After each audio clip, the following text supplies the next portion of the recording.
കോൺഗ്രസ് വിട്ട് ബി.ജെ.പിയിലേക്ക് എത്തിയതോടെ പത്മജ വേണുഗോപാലിന്റെ രാശി തെളിഞ്ഞിരിക്കുകയാണ്. അതെ, ബി.ജെ.പിയിലെത്തിയ പത്മജ വേണുഗോപാലിനെ ഛത്തീസ്ഗഡ് ഗവർണറാക്കിയേക്കുമെന്നാണ് സൂചന. ലോക്സഭാ തിരഞ്ഞെടുപ്പ് ഫലം വന്നതിന് പിന്നാലെ തന്നെ ഇത് സംബന്ധിച്ച് നേതൃത്വം തീരുമാനമെടുത്തേക്കും എന്നാണ് ബി.ജെ.പി വൃത്തങ്ങൾ പറയുന്നത്. ബിശ്വഭൂഷൺ ഹരിചന്ദനാണ് നിലവിൽ ഛത്തീസ്ഗഡ് ഗവർണർ. ആരോഗ്യപരമായ കാരണങ്ങളാൽ അദ്ദേഹം ഉടൻ പദവി ഒഴിഞ്ഞേക്കും. ഈ സാഹചര്യത്തിലാണ് പത്മജയുടെ പേര് പരിഗണിക്കുന്നത് എന്നാണ് വിവരം. അതേസമയം തനിക്കിത് സംബന്ധിച്ച അറിയിപ്പുകളൊന്നും ലഭിച്ചിട്ടില്ല എന്നാണ് പത്മജ പ്രതികരിച്ചത്. പലയിടത്തു നിന്നും ഇത്തരത്തിൽ വാർത്തകൾ കേൾക്കുന്നുണ്ട്.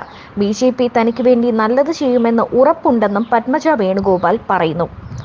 പഴയ പാർട്ടിയിൽ നിന്നുണ്ടായ ചവിട്ടും കുത്തും ഒന്നും ഉണ്ടാകില്ലെന്ന് ഉറപ്പുണ്ടെന്നാണ് പത്മജ വേണുഗോപാലിന്റെ പ്രതികരണം. ലോക്സഭാ തിരഞ്ഞെടുപ്പിന് തൊട്ടു മുൻപായിരുന്നു കോൺഗ്രസിന് കനത്ത ആഘാതം നൽകിക്കൊണ്ട് പത്മജ കോൺഗ്രസ് വിട്ടത്. പാർട്ടിയിൽ നിന്ന് തുടർച്ചയായി അവഗണന നേരിട്ടതിനാലാണ് കോൺഗ്രസ് വിടാൻ തീരുമാനിച്ചത് എന്നായിരുന്നു അവർ പറഞ്ഞത്. തന്നെ സ്വന്തം പാർട്ടിക്കാർ ദ്രോഹിച്ചുവെന്നും തന്നെ ദ്രോഹിച്ചവർക്കെതിരെ പരാതി പറഞ്ഞിട്ടും നേതൃത്വം മൗനം പാലിച്ചുവെന്നും പത്മജ ആരോപിച്ചിരുന്നു. അതേസമയം പത്മജയുടെ ബി.ജെ.പി പ്രവേശനത്തിന് പിന്നാലെ അവർക്ക് തിരഞ്ഞെടുപ്പിൽ ബി.ജെ.പി സീറ്റ് നൽകിയേക്കുമെന്നായിരുന്നു കണക്കാക്കപ്പെട്ടിരുന്നത്. ചാലക്കുടി മണ്ഡലമായിരുന്നു പറഞ്ഞു കേട്ടത്. എന്നാൽ പത്മജയ്ക്ക് സീറ്റ് നൽകിയിരുന്നില്ല. ഇതോടെ ഗവർണർ പദവിയാണ് അവർക്ക് വാഗ്ദാനം ചെയ്തിരിക്കുന്നത് എന്ന വാർത്തകളും അപ്പോൾ തന്നെ ഉണ്ടായിരുന്നു. ഒരുപക്ഷെ കേരളത്തിൽ തന്നെ ഗവർണർ ആക്കിയേക്കുമെന്നുമുള്ള അഭ്യൂഹങ്ങളും ഉണ്ടായിരുന്നു. ഇതിനിടയിലാണ് ഇപ്പോൾ ഛത്തീസ്ഗഡിലെ ഗവർണർ ആക്കാൻ ബി.ജെ.പി ഒരുങ്ങുന്നു എന്ന വാർത്തകൾ എത്തുന്നത്. കഴിഞ്ഞ ദിവസം കെ മുരളീധരനെ പറ്റി തന്നോട് ചോദിച്ച മാധ്യമങ്ങളോട് ഒരു അപേക്ഷയുണ്ടെന്ന് പത്മജ പറഞ്ഞിരുന്നു.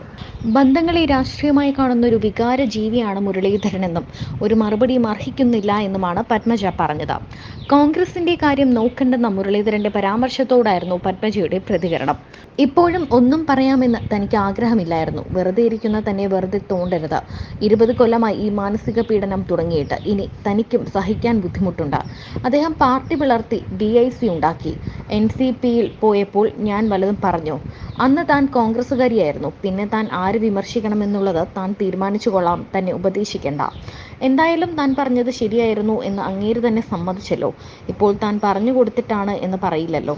സന്തോഷം. പിന്നെ കെ മുരളീധരനെ പറ്റി തന്നോടും ഒന്നും ചോദിക്കരുത്. അതൊരു അടഞ്ഞ അധ്യായമാണെന്നും പത്മജ ഫേസ്ബുക്കിൽ കുറിച്ചു.